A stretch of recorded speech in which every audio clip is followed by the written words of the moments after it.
Hello guys, आज हम करेंगे third question from the book 50 challenging problems in probability.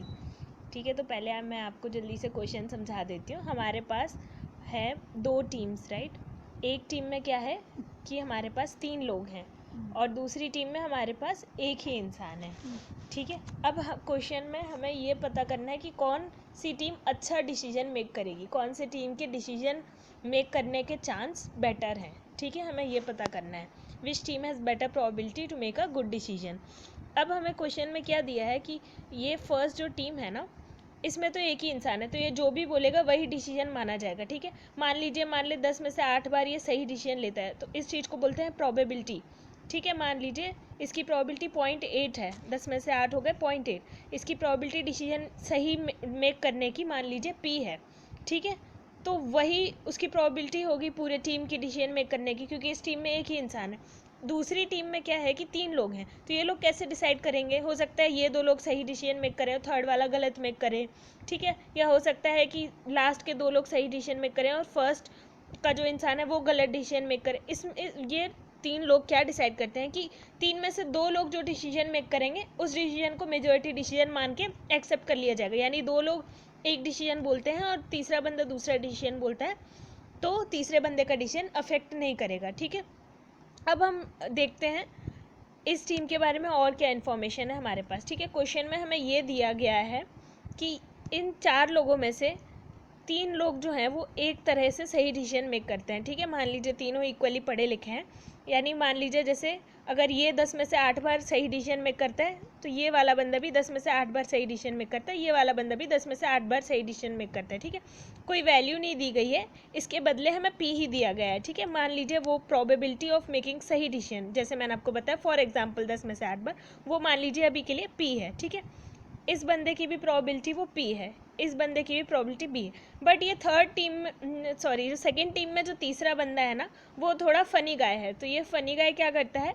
ये बस एक कॉइन टॉस कर लेता है। ठीक है, टेल्स आया तो कुछ बोलता है और हेड्स आया तो कुछ और बोलता है, ये दिमाग से नहीं सोचता है। तो इसकी प्रोबेबिलिटी सही डिसीजन मेक करने की गाइस कितनी होगी? हाफ होगी, राइट, क्योंकि आधे टाइम वो कुछ बोलेगा, आधे टाइम वो कुछ और बोलेगा। तो ये हो गई हमारी पूरी इन्फॉर्मेशन। अब हमें पता करना कौन सी टीम बेटर है सही डिसीजन मेक करने के लिए, पहली टीम बेटर है या दूसरी टीम बेटर है। ठीक है, अब देखते हैं हम इसको सॉल्व कैसे करेंगे। पहली टीम का तो हमें पता है कि सही डिसीजन मेक करने के उसके चांस क्या है? P है। ठीक है, ये उसकी हो गई प्रोबेबिलिटी सही डिसीजन मेक करने की। हमें बस दूसरे टीम की प्रोबेबिलिटी पता करनी है सही डिसीजन मेक करने की। प्रोबेबिलिटी यानी चांस की दूसरी टीम सही डिसीजन मेक करेगी। अब ये टीम सही डिसीजन मेक कैसे कर सकती है? मान लीजिए कि पहले और दूसरा इंसान सही डिसीजन मेक करता है और तीसरा इंसान गलत डिसीजन मेक करता है, राइट, तो भी ये डिसीजन सही रहेगा क्योंकि 3 में से 2 लोगों ने सही डिसीजन मेक किया। इसके चांस क्या है? पहले इंसान के सही डिसीजन मेक करने के चांस गाइस कितने हैं? पहला इंसान ये हो गया, इसके सही डिसीजन मेक करने के चांस है P, राइट, ये हो गई प्रोबेबिलिटी। अब पहले इंसान ने सही डिसीजन मान लीजिए मेक कर दिया, दूसरे इंसान ने सही डिसीजन मेक किया, उसके चांस या प्रोबेबिलिटी कितनी है? उसकी फिर से P है, मैंने आपको बताया था ना शुरू में क्वेश्चन में। ठीक है, तो ये हो गई प्रोबेबिलिटी कि ये 2 लोगों ने सही डिसीजन मेक किया। अब थर्ड इंसान अगर गलत डिसीजन मेक करता है तो भी चलेगा। थर्ड इंसान के गलत डिसीजन मेक करने की प्रोबेबिलिटी क्या है? Half, right. तो ये एक केस हो गया जहाँ ये लोग सही डिसीजन मेक करते हैं। अब हम देखते हैं दूसरा केस ये हो जाएगा कि सेकेंड और थर्ड वाले इंसान सही डिसीजन मेक कर रहे हैं बट पहला इंसान गलत डिसीजन मेक कर रहा है। Still final decision will be correct, right, क्योंकि 3 में से 2 लोगों ने सही डिसीजन मेक किया। इसकी प्रोबेबिलिटी क्या हो जाएगी? शुरू से देखते हैं। पहले इंसान के गलत डिसीजन मेक करने की प्रोबेबिलिटी गाइस कितनी हो जाएगी? देखिए, इसकी सही डिसीजन मेक करने की प्रोबेबिलिटी P है। ठीक है, मान लीजिए ये P 10 में से 8 बार होता तो उसकी गलत डिसीजन मेक करने के चांस कितने हो जाएंगे? 10 में से 2 बार, है ना। 10 में से 8 बार वो सही डिसीजन मेक कर रहा है तो 10 में से 2 बार वो गलत डिसीजन मेक करेगा।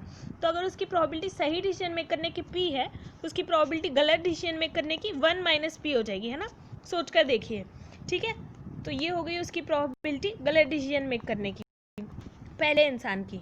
ठीक है, अब नेक्स्ट प्रोबेबिलिटी कि सेकेंड और थर्ड इंसान सही डिसीजन मेक करते हैं। अभी हम इस केस पर चल रहे हैं, राइट। तो सेकेंड इंसान के सही डिसीजन मेक करने की प्रोबेबिलिटी हो गई P और थर्ड इंसान की सही डिसीजन मेक करने की प्रोबेबिलिटी क्या है? हाफ। उसकी हमेशा ही हाफ रहेगी, चाहे वो सही डिसीजन हो या गलत डिसीजन हो, क्योंकि वो बस कॉइन टॉस कर रहा है। ठीक है, ये हो गया दूसरा केस। अब हम एक और केस देख सकते हैं जहाँ पहला और तीसरा इंसान सही डिसीजन मेक कर रहे हैं और दूसरा इंसान गलत डिसीजन मेक कर रहा है, राइट। इसकी प्रोबेबिलिटी क्या होगी, पहले इंसान की सही डिसीजन मेक करने की प्रोबेबिलिटी p है, दूसरे इंसान की गलत डिसीजन मेक करने की प्रोबेबिलिटी 1 - p है, जैसा अभी मैंने आपको समझाया था। तीसरे इंसान की सही डिसीजन मेक करने की प्रोबेबिलिटी हाफ है, राइट। अब एक और केस आएगा गाइस, सोचो क्या वो केस होगा जहाँ फिर से वो लोग सही डिसीजन मेक कर सकेंगे। ये केस होगा जहाँ तीनों सही डिसीजन मेक करते हैं, राइट। तीनों अगर सही डिसीजन मेक करते हैं तो उसकी प्रोबेबिलिटी कितनी होगी, उसकी प्रोबेबिलिटी होगी p, पहले इंसान की सही डिसीजन मेक करने की प्रोबेबिलिटी, फिर चांस कि दूसरा इंसान भी सही डिसीजन मेक करता है वो भी p, फिर तीसरा इंसान सही डिसीजन मेक करता है वो होगा हाफ। तो ये हो गई टोटल प्रोबेबिलिटी कि सारे लोग सही डिसीजन मेक करें। अब हम देखते हैं कि इसकी वैल्यू क्या होगी। तो देखिए पहला और फोर्थ टर्म क्या है, पहला टर्म क्या हो जाएगा p² into half, fourth term भी हो जाएगा p² into half, p² into half plus p² into half क्या हो जाएगा guys, p² into half plus p² into half हो जाएगा खाली p², राइट। अब सेकेंड और थर्ड वाले टर्म्स क्या हो जाएंगे, ये भी देखिए सिमिलर है, p into 1 - p into half plus p into 1 - p into half, तो ये खाली हो जाएंगे p into 1 - p, right. Half plus half add होकर 1 हो जाएंगे, ठीक है। और p इंटू 1 - p मैंने कॉमन लिया है। अब इसको मैं सॉल्व करती हूँ, p² plus p minus p² हो जाएगा दोबारा, p² मैं कैंसिल कर दूँगी, तो फाइनल प्रोबेबिलिटी आ गई p, राइट। तो ये हुआ हमारा फाइनल आंसर कि ये 3 मेंबर की टीम सही डिसीजन मेक करती है, उसकी प्रोबेबिलिटी या उसका चांस भी है p, और एक इंसान जो डिसीजन मेक कर रहा था उसका चांस भी क्या था, उसका चांस भी p था, और 3 इंसान सही डिसीजन मेक करेंगे उसका चांस भी p है, यानी दोनों ही बराबरी से डिसीजन मेक करने की इक्वल लाइकली चांस रखते हैं, राइट। तो ये हुआ हमारा आंसर। होप आपको ये क्वेश्चन इंटरेस्टिंग लगा हो, लाइक और सब्सक्राइब कीजिए, थैंक यू।